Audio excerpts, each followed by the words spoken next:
이 아함경 중심으로 수행과 접목해서 아함경을 설한 것은 오늘이 마지막 날입니다. 날이 많이 사납네요.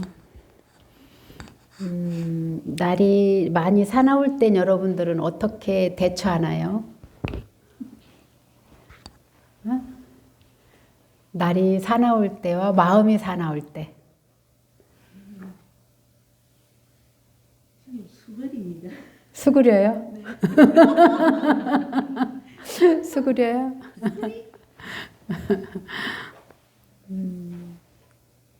날이 사나운데 대적하면 할수록 손실이 점점 커질 거려.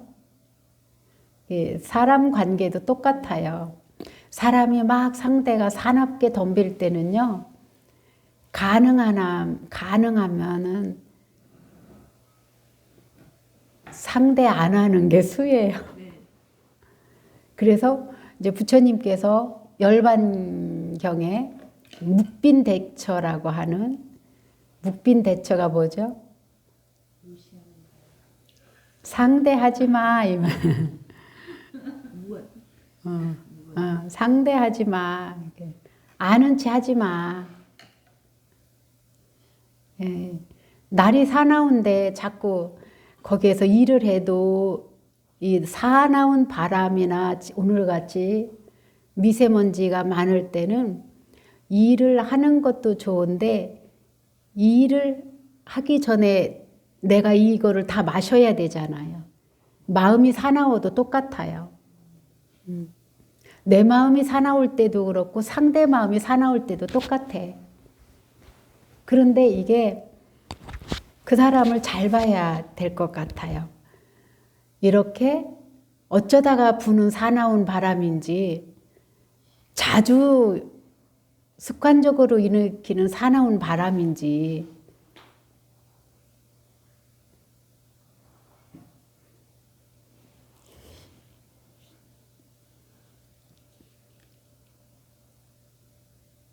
부처님께서도 그토록 자비롭고 지혜로운 부처님께서도 그렇게 묵빈대처하라고 하셨으면 정말로 마음이 사나운 사람이 있는 것이죠.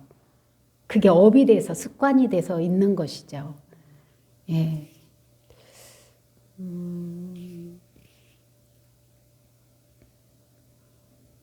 우리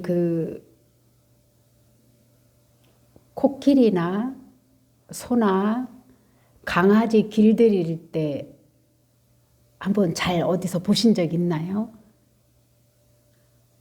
예? 강아지 훈련하는 거. 제가 TV에서 보니까 그렇게 힘이 좋고 또 이 막 그 마음대로 휘두르는 그 동물이 코끼리잖아요. 코끼리가 불교에서 왜 길상이라고 하냐면 이 코끼리는 동물 중에 힘이 가장 센 동물이에요. 등치도 가장 크고요. 그런데 채식 동물이에요. 육식이 아니라. 많은 동물들은 다른 생명을 잡아먹는데 이 코끼리는 채식을 해요. 채식만 하는데도 그렇게 힘이 좋고 타고나는 거죠. 코끼리로서. 그런데 이 코끼리가 호랑이 사자가 덤벼도 코를 한번 내어들고 그러면은 그 힘을 못 당하는 거죠. 그런데 새끼들은 가끔씩 잡아먹히죠. 근데 이 코끼리가 그토록 힘이 좋은 코끼리를 길들일 때 어떻게 해요? 힘이 좋은 코끼리를 먹이로 유인해? 탁 줄을 매서 그 반경만 돌아다니게 하죠. 사방으로 돌아다니고 날뛰고 하는 거를. 그래서 이제 풀어놔도 그것이 여기로 더 넘치면 안 되는 인식이 각인이 될 수 있을 만큼 하는 거예요. 이게 이제 교육이고 훈련이죠. 그래서 이 코끼리가 사람 말을 들을 수 있게 제가 한 5년 됐나요? 이게 막 22년, 3년 됐겠다. 1999년도에 인도를 갔어요. 동지 지나고 바로. 제가 그때가 천일기도 끝나고 스님들이 동아리에서 모임에서 스님들은 자주 갔다 오고 저는 천일 동안에 한 번도 못 가서 이제 해양하자마자 동지 지나고 이제 희비로 간 거예요. 근데 성지순례를 다 마치고 태국으로 왔는데 이제 스님들이 쉬려고 코끼리를 타자고 의견이 모아졌는데 전 도저히 못 하겠더라고요. 너무 크고 무서워서. 근데 제가 얼마나 고함을 지른지요. 안 타! 안 타! 이렇게. 스님들이 한 30명이 왔는데 안 타! 안 타! 그러니까 거기 현지 가이드가 안 타! 나를 계속 놀려대요. 근데 딱 타보니까 히프가요. 진짜 무슨 차 안만 해요. 그러니까 이 걸음을 걸을 때마다 이렇게 움직이는 거 있죠. 이게 히프가 이렇게 움직이는 거. 그거에 이제 제가 고소공포증이 있으니까 흔들려가지고 막 긴장하다가 웬만큼 가니까 이제 재미가 붙였어요. 재미가 붙어가지고 이제 괜찮냐고 그 가이드가 괜찮다고 그랬는데 이 코끼리를 조련사가 이 쇠고리 같은 걸로 이렇게 자극을 주는 거예요. 이게 피부가 너무 두꺼우니까. 그래서 제가 스님들이 한 번 더 찾았는데 안 탔어요. 이렇게 해서 자극을 줘서 말을 듣게 하는구나. 그리고 발로 이렇게 치고 이게 감각이 워낙 부피가 두꺼우니까 표피가 또 이렇게 막 날카로운 걸로 이렇게 하는 거예요. 그래서 난 안 타야 되겠다. 이거는 학대가 될 수 있겠구나. 그래가지고 한 번 더 돈다는데 안 타겠다고 이런 적이 있는데 그렇게 힘 좋은 코끼리를 길들일 적에 딱 줄이 어느 정도밖에 안 둔단 말이에요. 우리가 호흡에 마음을 둘 때 달아나는 마음을 다시 오고 달아나는 마음을 다시 와서 이 외부 경계로 달아나는 마음을 내부로 끌어들이듯이 이렇게 훈련을 한단 말이에요. 우리는 바깥으로 향해서 뭔지는 헤매고 돌아다니고 관심 갖는 이런 습관이 있는 거예요.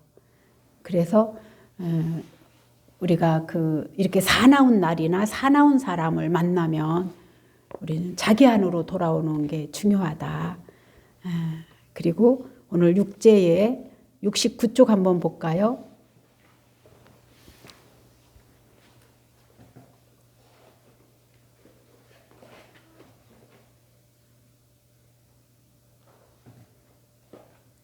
뒷낙한 스님께서 늘 말씀하시는 포인트가 뭐냐면은 늘 이 순간으로 돌아오라 이거예요. 이 순간 나의 고향으로 돌아와라. 이 순간 나한테 관심을 기울여라 이 말이거든요. 이게 위파사나의 아주 핵심이죠. 그런데 여기서는 또 뭐예요? 늘 이 순간에 염불을 하되 염불 하는 걸 알아차려라. 깨어 있어라. 이 말이죠. 그래서 우리는 요 순간에 나의 마음, 나의 몸에 마음을 기울이면은 여기가 행복이고 여기가 정토고 여기가 이것이 법신이고 그런데 우리는 심리적으로 늘 바깥으로 향해서 이 여기 내가 앉은 자리 외에 내 몸과 마음 외에 행복과 복덕과 어떤 목적이 바깥에 있다고 생각한다는 거예요. 여기에 찾아보면은 끝에서 8번째 한번 볼까요? 69쪽 끝에서 8번째 한번 보겠습니다. 8째 줄. 중간에 볼까요? 그럼에도 불구하고 거기서 지금 이 순간에 목적지에 이르는 수행을 하면서도 우리는 때때로 이 사바 세계에 대해 불평하고 혐오하는 경우가 있다. 지금 이곳에 있는 것에 만족하지 못하고 다른 곳에서 좀 더 나은 것을 찾고 있는 것이다. 인간은 대체로 이와 같은 성향을 가지고 있다. 인간은 현재를 싫어하는 성향을 가지고 있고 행복은 다만 미래에 얻을 수 있을 것일 뿐이라고 생각한다. 그 때문에 아미타 부처님은 자비심에서 서방에 정토가 있다고 말씀하신 것이다. 그러니까 어떤 사람들이냐면요, 우리가 꼭 지금 있는 곳에서 본인이 무엇을 할 것인가, 지금 처한 나의 환경에서 여기서 무슨 일을 해낼 것인가, 지금 나의 이 분수에 맞게 나의 상황에서 어떻게 했을 때 여기에서 이 삶을 발전해 갈 수 있을까, 이걸 봐야 되는데 우리들은 늘 무엇인가가 외부를 통해서 향하에 있을 때 향해 가고 있고 그렇게 외부로 향해야만이 행복이 있다라고 생각을 한다는 거죠. 이 심리가 되게 많다는 거죠. 그래서 이 사람들의 성향은요, 어디 가도 만족을 못해요. 그러니까 어때요? 사방으로 돌아다니는 거예요. 사방으로 돌아다녀도 진짜 행복을 발견하지 못한다는 거죠. 왜? 외부 조건으로 보기 때문에. 그리고 이분들은요, 장기적인 일을 한 곳에서 못하는 성향도 많아요.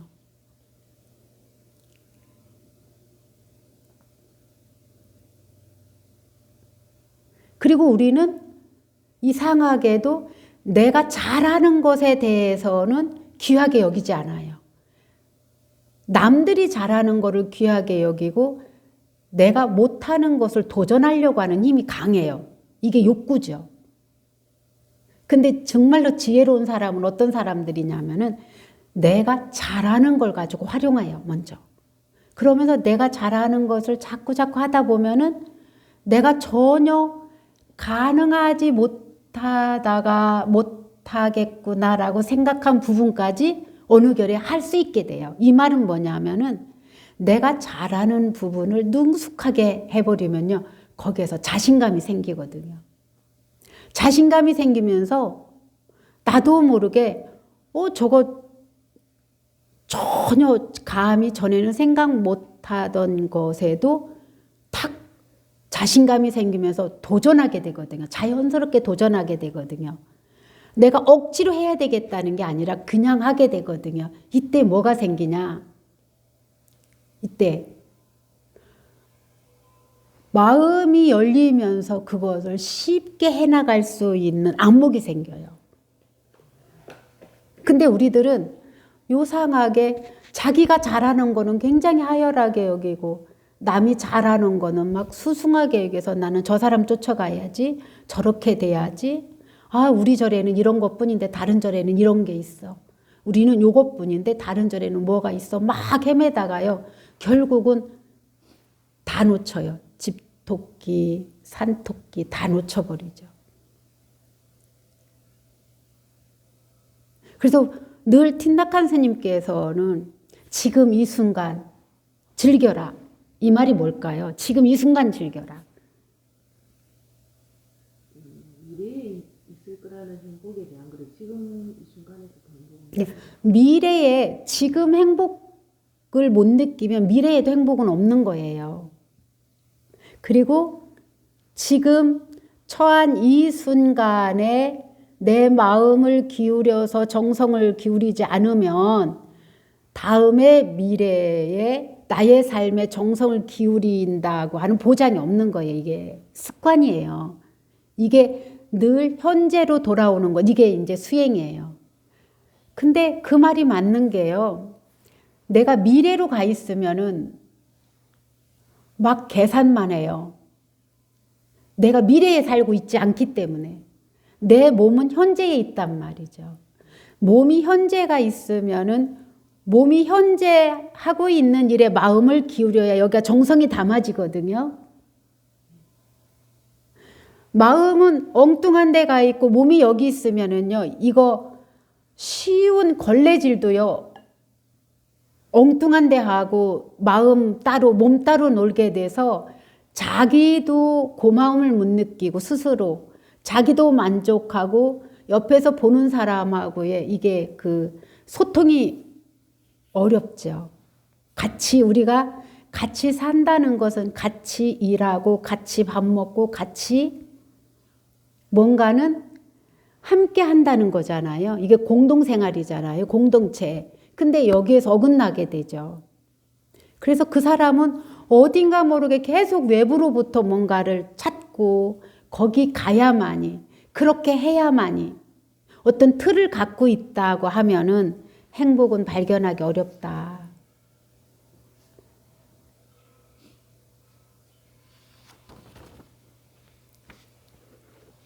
옆에서 그런 사람 우리 많이 보지 않나요? 네? 많이 보지 않나요? 그러면 미래에 관심을 두지 말라는 얘기가 아니에요. 근데 미래를 결과를 나의 생각하는 대로 목적을 이루기 위해서는 지금 현재의 그런 발판이 돼서 한 단계 한 단계 갔을 때 결과물이 좋은데 우리는 미래에만 마음에 가 있고 현재를 부정하고 불평불만을 하고 싫어한다면 거기 가서 거둘 게 없다는 거죠. 그죠? 그리고 고마워하지 않아요. 현재에 늘 딴 데가 마음이 있으면요. 현재를 고마워하지 않더라고요. 늘 불평불만이에요. 왜? 나는 미래에선 이렇게 살 건데 지금은 이러니까. 나는 미래에 어떤 농촌에 가서 꽃을 가꾸고 싶은데 여기서는 내가 하기 싫은 걸 해야 되니까. 이런 게 자리가 잡혀서 불평불만이 저분을 어디서 저렇게 불평불만이 나오지? 라고 유심히 살펴보면 말끝마다 미래에 가 있는 거예요. 근데 현재에는 충실하지 않으면서. 그래서 우리는 참 굉장히 중요한 부분이다.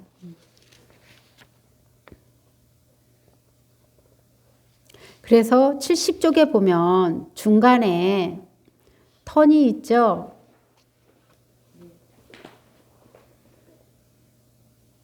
중간에 빈칸이 있는 거기서부터 위에 읽어볼까요? 위에서 보면 여덟째 줄 위에서 자, 약속의 땅은 우리가 구하고자 하는 순간 구할 수 있는 것임을 알아야 된다. 약속의 땅이 어디예요? 정토? 예. 연불수행은 정토를 향한 수행이니까요. 그런데 부처님께서 정토가 36만 어디에 거기에 있을까요? 진짜 서쪽에? 이건 이미지예요. 이미지. 사실은 우리 마음 안에 다 있는 거죠. 그래서 또 읽어봅시다. 보통 수행을 처음 시작할 무렵에는 우리의 욕망과 숭배의 대상이 자기 바깥에 있기 마련이다. 하느님, 예수님, 부처님, 정토 또는 하나님의 나라가 그 대상이 될 수 있다. 숭배의 대상이 자신의 바깥에 있다고 생각하는 수행의 초기 단계에는 지금 이 순간 존재하는 것에 아무 진정한 의미도 없다고 생각한다. 지금 이 순간에 존재하는 것은 고통, 무너지고 사라지기 마련인 것, 그리고 커다란 슬픔으로 연결되는 것으로 보인다. 이러한 생각을 가지고 있기 때문에 우리는 다른 장소와 미래에 속하는 그 무엇에 집착하게 되는 것이다. 그것이 하느님의 나라, 정토, 열반 또는 어느 보살의 처소에 있는 것일 리는 없다. 인간의 심리란 그런 것이다. 처음에는 자신에게 아무런 가치도 없다고 생각하는 경우가 있으므로 자신의 바깥에 있는 그 무엇인가를 찾아 나서게 되는 것이다. 우리는 자신의 바깥에 있는 모든 것 역시 자신의 마음에서 나온 것이라는 사실을 모르고 있다. 이 부분이 되게 중요하죠. 바깥을 정하는 것도 이 자기 마음에서 정했다는 거예요.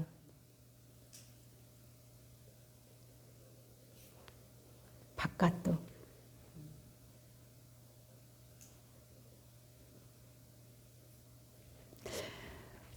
그 자격지심이 있는 사람을 여러분들 한번 보신 적 주위에 누구 다 있어요. 막 나는 막 맨날 이런 사람이야. 막 자기를 계속 하열하게 여기는 거예요. 나는 맨날 이래요. 내가 뭐 그런 사람의 말을 들었을 때 여러분들은 어떤 마음이 들던가요?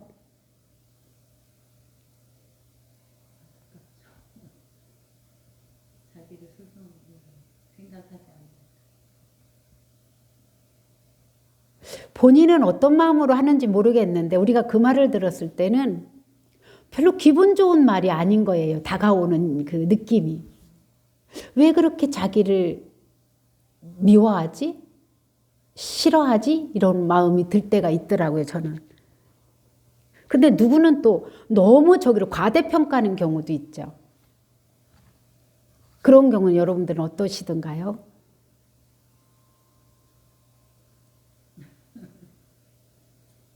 이 말은 뭐냐면은 너무 과대평가해도 너무 자기를 하찮게 여기지도 그게 중요하지 않다. 늘 중요한 건 뭐냐? 내가 지금 무슨 생각을 하고 있고 무슨 일을 몸이 하고 있고 마음은 어디에 있느냐 이게 중요하다는 거죠. 그러는 사람이 자기를 가장 사랑하는 사람이라는 거지. 그러는 사람이. 수행을도요 보면은요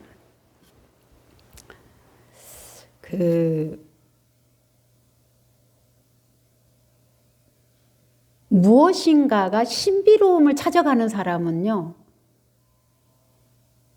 자기 몸과 마음에서 벗어나서 신비로움을 찾아가고 어떤 막 그 이미지를 만들어서 그거는 수승한데 한국 불교는 이미 아주 타락됐고 어떤 불교는 이렇게 한다든가 어떤 불교를 이렇게 막 비교하는 한국 불교가 얼마나 수승한지를 한국 불교 수행을 해보면 알아요.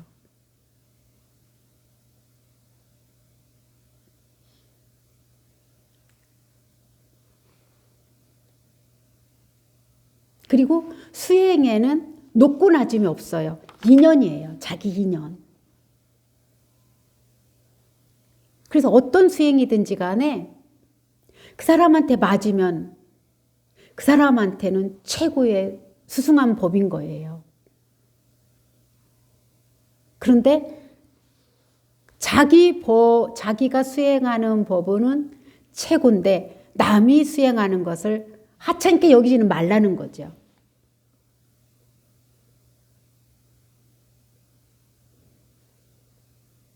그래서 바깥으로 향한 이것도 자기 마음 안에서 나온 거고 자기 마음을 안으로 돌려서 지금 이 순간 정토를 만들고 지금 이 순간 거기에서 감사하고 하는 것도 자기 마음에서 만드는 건데 어디로 향해져 있느냐 어떤 마음가짐이냐 이것이 매우 중요하다. 이렇게 틴나칸 스님께서는 늘 말씀하시더라고요.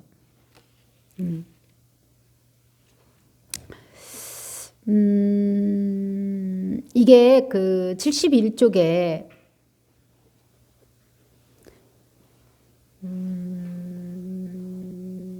끝에서 여덟째 줄 한번 볼까요? 끝에서 여덟째 줄 71쪽에 우리 스스로 만들어낸 이미지라는 사실을 잊지 마라. 이것도 우리 스스로 만들어내는 거죠. 그 말이 뭐예요? 우리는 어디에 속냐면요. 내가 만드는 세상에 속아요. 내가 만드는 이미지, 내가 만드는 세상, 내 생각으로 만들어 놓은 어떤 것들 이런 거에 많이 속는다는 거.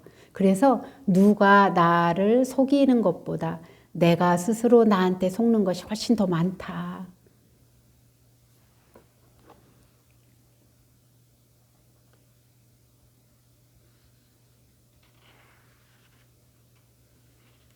끝에서 세 번째 줄 읽어볼까요? 우리에게는 아무런 가치도 없고 다시 말해 우리는 다만 고통의 먹이에 지나지 않으니 자신의 바깥에 숭배할 만한 그 무엇이 없으면 자신의 삶에 아무런 의미도 없으리라고 보는 것이 바로 우리가 가지고 있는 근본적으로 잘못된 생각이다. 그 때문에 우리는 가치를 부여할 수 있는 그 무엇을 자신의 바깥에서 찾고 있는 것이다. 우리가 근기가 낮아서 꼭 사람들은 그렇게 생각해요. 꼭 법담에서 수행해야만이 그 사람이 수행하는 줄 알아요. 꼭 천수경을 쳐야만이 사시마지를 올리는 줄 알아요. 그래서 어떤 경우가 있냐면은 삼보를 대상으로 인해서 마지를 올리는 사람이 있고 그 삼보를 내 마음 안에 모시고 내가 삼보가 되는 경우가 있어요. 진리 자체가 내 몸과 마음 안에 다 있기 때문에 좌선을 하는 거죠. 사시 마지는 어때요? 어떤 대상이 있을 때 마지를 올리는 거죠. 그러면 거꾸로 보면 어떤 거죠? 저 마지 올리는 게 부처님한테 올리는 건가요? 그러면 누구한테 하는 거예요? 나한테 하는 거예요. 우리가 절도 부처님한테 하는 걸까요? 나한테 하는 거예요, 결국은. 대상을 찾아서 있긴 있는데 하다 보면 어때요? 내 마음이 내가 절하는 걸 알아차리고 있어요. 그럼 누구한테 하는 거예요? 내가 나한테 하는 거예요. 복 짓는 것도 똑같아요. 원조보살님이 우리 밥 해주잖아요, 맨날. 막 우리 어떻게든지 맛있게 건강에 유익하게 해주시려고 하잖아요. 근데 이건 누구한테 하는 거예요? 자기 자성한테 하는 거예요. 그래서 복이 되는 거예요. 왜? 자타불이거든요. 너와 내가 각각인 것 같은데 둘이 아니에요. 왜 그러죠? 네? 아니요. 원조보살님이 누군가가 우리한테 대상이 있을 때 잘해줄 때 정성을 들이잖아요. 근데 이 정성의 갚이는 공덕은 누가 입어요? 그럼. 근데 우리는 얼마나 똑똑하고 현명하고 약은지 계산만 하다가 일생을 마칠 수도 있어요. 어떤 게 이득이지? 내가 왜 여기서 살아야지? 내가 여기서 살으면 손해야. 여기서 이렇게 하면은 내가 하고 싶은 일을 못해. 그렇다고 진짜 혼자 나가 살으면 더 잘 사냐? 쉽지 않아요. 그래서 여럿이 살라고 그러는 게 뭘까요? 왜 여럿이 살라고 하지? 여러 대중이? 우리 수행해 보면 알아요. 나 혼자 하라면요. 3일도 못 가요. 무너져요. 시간도 어기고. 그런데 석 달을 대중이 다 같이 하면요. 남이 먼저 일어나는 사람이 있어. 일어나기 싫었는데 또 덩달아서 일어나요. 밥 먹기 싫었는데 남이 먹으면요. 다 맛있어 보여요. 그래서 대중 속에 있으면은 대중의 힘으로 되는 거예요. 나 혼자 힘으로 되는 게 아니라 따라가게 되거든요. 그래서 이렇게 한번 여러분들도 가만히 자기를 잘 살펴봐야 돼요. 남을 보기 전에. 나는 어떤 부분이 약한데 여럿이 같이 하면 잘하는 게 있어요. 처음엔 삐걱거리죠. 나중에는 남들이 잘하는 거 보면요. 나도 모르게 쫓아가요. 남이 잘못하는 거 봐도 쫓아가요. 그래서 우리 인연은요. 서로 좋은 인연이어야 돼요. 서로 좋은 인연이 되려고 노력해줘야 돼요. 그러고 나면은요. 마음속에서 연꽃이 피어난답니다. 이게 마지막 이렇게 틴다칸 스님께서 해놓으신 말씀인데요. 74쪽 볼까요? 자, 여러분이 알아차림 요번에 일주일 동안 하면서 여러분들 마음에서 번뇌가 줄어드는 거를 확인이 됐나요? 그랬을 때 번뇌가 있을 때와 번뇌가 없을 때 어떤 차이가 있으셨어요? 알아차림의 시간이 좀 더 길어지고 더 세밀하게 자기를 보고 만나는 이런 게 있었어요. 그 알아차림을 안 할 때는 번뇌 속에 드시는 거 모르다가 알아차림을 하게 되면 번뇌도 없지만 내가 뭘 하고 있는지 움직임 말 이런 걸 다 같이 알아차리고 지내는 시간들이 늘어났습니다. 내 마음에 번뇌가 있을 때는 가시가 돋쳐 있는 상태예요. 번뇌가 없는 상태에서는 그 마음 안에서 꽃이 피어난 상태예요.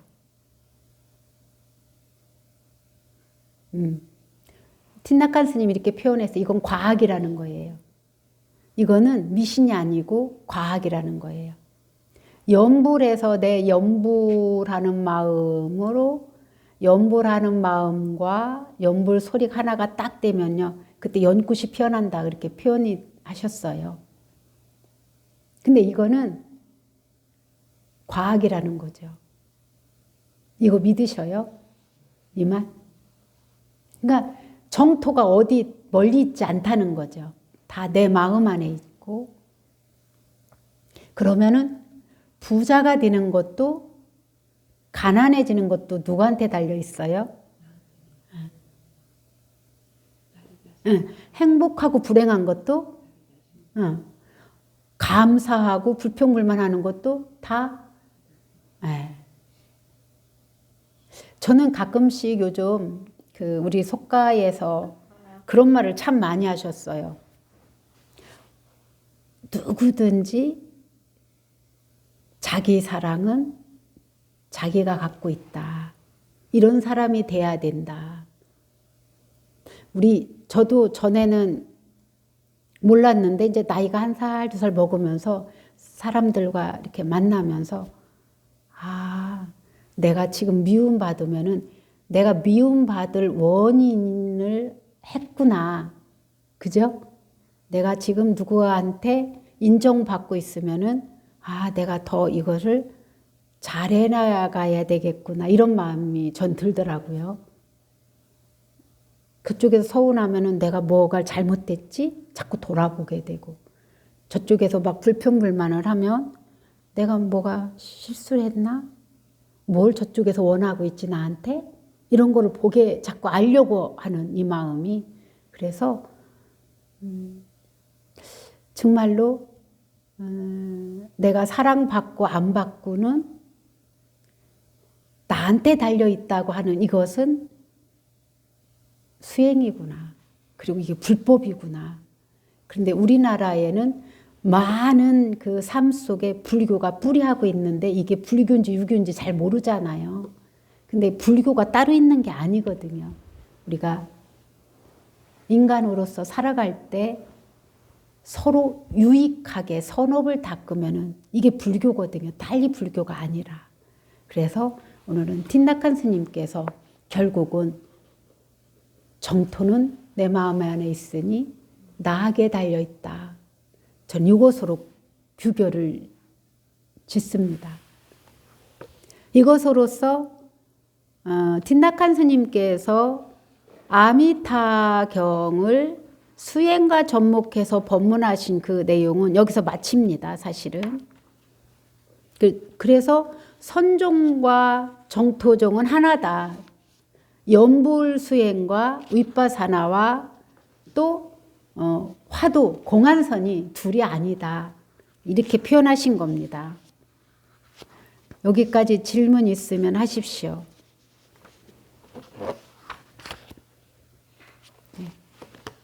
저는